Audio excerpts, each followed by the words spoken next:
Ya,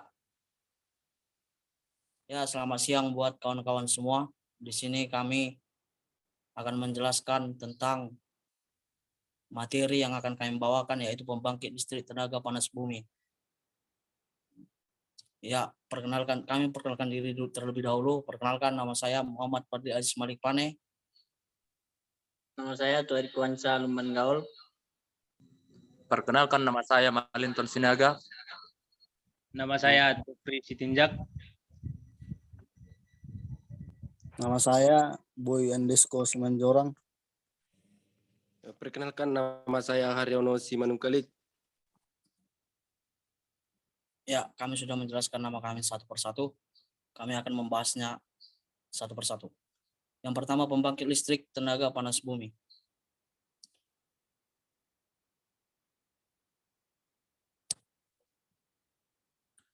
Ya, panas bumi.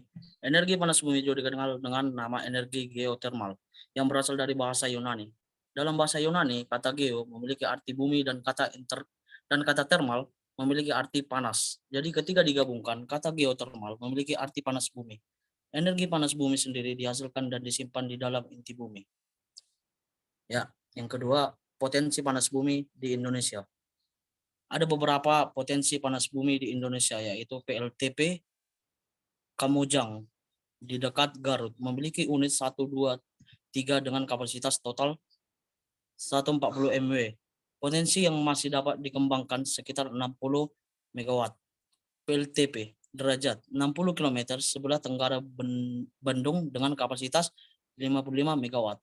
PLTP Gunung Salak di Sukabumi terdiri dari unit 1, 2, 3, 4, 5, 6 dengan kapasitas 330 MW. PLTP Wayang Windu di Pagelangan dengan kapasitas 110 MW. Pembangkit listrik tenaga panas bumi.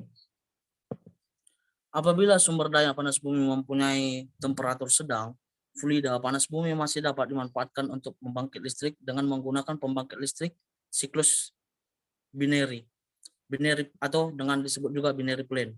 Dan siklus pembangkit ini, fluida sekunder dipanaskan oleh fluida panas bumi melalui mesin penukar kalor atau heat engineer. Sistem pembangkitan. Uap disuplai dari sumber produksi melalui sistem transmisi uap, yang kemudian masuk ke dalam steam receiving heater sebagai media pengumpul uap. Kedua, dari steam receiving heater uap kemudian dialirkan ke separator yang berfungsi untuk memisahkan uap. Ketiga, kemudian uap masuk ke demister yang berfungsi untuk memisahkan moisture yang terkandung dalam uap, sehingga diharapkan uap bersih yang akan masuk ke dalam turbin. 4. Uap masuk ke dalam turbin sehingga terjadi konversi energi dari energi kalor yang terkandung dalam uap menjadi energi kinetik yang diterima oleh suhu turbin. Kelima, generator berputar menghasilkan energi listrik. Keenam, exhaust steam atau uap bekas dari turbin dikondensasikan di dalam kondensor dengan sistem jet spray atau direct contact kondensor. 7. NCG atau non-condensable gas yang masuk ke dalam kondensor dihisap oleh first ejector, kemudian masuk ke interkondensor sebagai media pendingin dan penangkap NCG. Setelah dari intent kondensor, NCG dihisap lagi oleh second injector masuk ke dalam ether kondensor sebagai media pendingin dan kemudian dibuang ke atmosfer melalui cooling tower. 8. Dari kondensor air, hasil kondensi dialirkan oleh main cooling water drum pump ke dalam cooling tower. Selanjutnya, air hasil pendinginan dari cooling tower uap kering didistribusikan kembali ke dalam kondensor sebagai media pendingin. 9.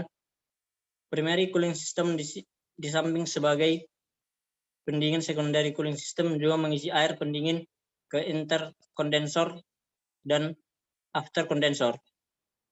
10. Overflow dari cloud basin cooling tower akan ditampung ke dalam untuk kepentingan re-ejection pump. 11. Reverse makeup pump beroperasi hanya saat mengisi basin cooling tower. Berikut gambar dari sistem pembangkitan tenaga panas bumi. 3 macam teknologi pembangkitan. 1. Dry stream. Uap kering. 1.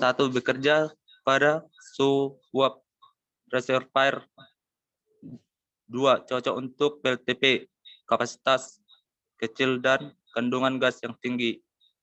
3. Jika uap kering yang tersedia lebih besar, dapat digunakan PLTP jenis condensing dengan menara pendingin dan pompa. 2. Valve steam. Bekerja pada suhu lebih 182 derajat Celcius. 2. PLTP yang menggunakan sistem ini PLTP salak dengan 2 kali 55 MV. 3. Binary cycle. Bekerja dengan suhu uap antara 107 sampai dengan 182 derajat Celcius. 2. Tidak mengeluarkan emisi, dapat dimanfaatkan pada sumber panas bumi bersuhu rendah. Peralatan-peralatan penting di PLTP. 1. Wallpad atau sumur produksi. 2. Tabung untuk pengumpulan uap sementara. 3. Pelopos uap dengan peredam suara. 4. Separator, pemisah zat padat yang menyertai uap. 5.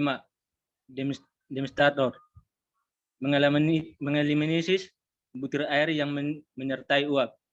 5. Turbin, penghasil gerak mekanik yang akan diubah ke energi listrik. 7. Generator, mengubah energi mekanik putaran proses ke energi listrik. 8. Trafo utama atau stop-up trafo. 9. Switch atau pemutus dan penghubung aliran listrik. 10. Kondensor, mengkondensasikan uap bekas dari turbin dengan kondisi tekanan hampa. 11. Main cooling water pump, memompa air dari kondisi panas ke cooling tower untuk didinginkan. 12. Cooling tower. Proses sinkronisasi generator pada PLTP. Sinkronisasi adalah salah satu cara untuk menghubungkan dua sumber atau beban AC. Tujuannya, misal pada PT Geodipa Energi Unit 1, Dieng adalah untuk menghubungkan bus 15 kV keluaran generator pada pembangkit dengan bus pada jaringan 150 kV milik PLN saat pembangkit mulai startup. Syarat-syarat sinkron pada pembangkit adalah: 1. Mempunyai tegangan kerja yang sama. 2. Mempunyai frekuensi yang sama. 3. Mempunyai urutan fase yang sama. 4. Mempunyai sudut fase yang sama. Jenis-jenis sinkronisasi. 1. Forward sinkronasional atau sinkronisasi maju. 2. Reference sinkronasional atau backward sinkronasional atau sinkronisasi mundur. Urutan proses sinkron. 1. Sinkron di circuit breaker generator. 2. Sinkron di main circuit breaker atau MCB.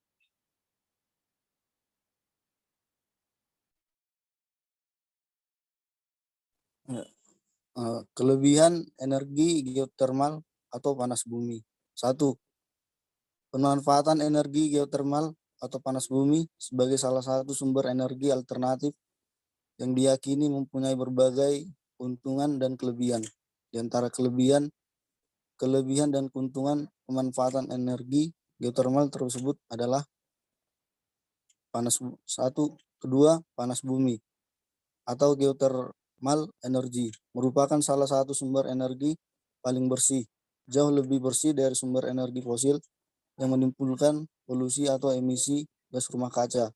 Ketiga, geothermal merupakan jenis energi terbarukan yang relatif tidak akan habis. Sumber energi ini terus-menerus aktif akibat peluruhan radioaktif mineral. Yang keempat, energi geotermal ramah lingkungan yang tidak menyebabkan pencemaran atau baik pencemaran udara, pencemaran suara, serta tidak menghasilkan emisi karbon dan tidak menghasilkan gas, cairan maupun material beracun lainnya. Yang kelima, panas bumi atau geothermal energi yang dibandingkan dengan energi alternatif lainnya seperti tenaga surya dan angin, bersifat konstan sepanjang musim. Di samping itu, energi listrik yang dihasilkan dari geothermal tidak memerlukan solusi penyimpanan energi karena dapat dihasilkan sepanjang waktu. Yang keenam, untuk memproduksi energi geothermal membutuhkan lahan dan air yang minimal, tidak seperti misalnya pada energi surya yang membutuhkan area yang luas dan banyak air untuk pendinginan. Pembangkit panas bumi hanya memerlukan lahan seluas 3,5 hektar persegi per gigawatt produksi listrik. Air yang dibutuhkan hanya sebesar 20 liter air tawar per megawatt per jam.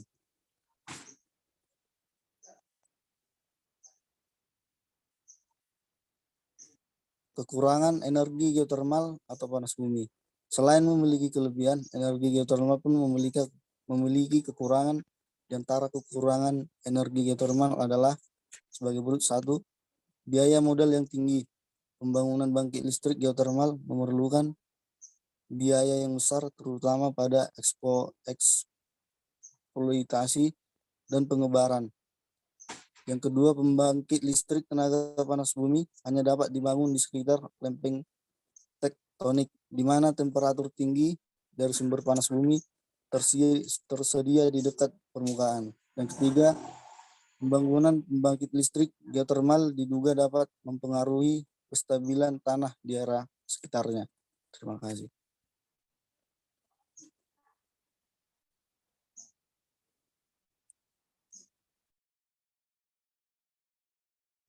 Ya.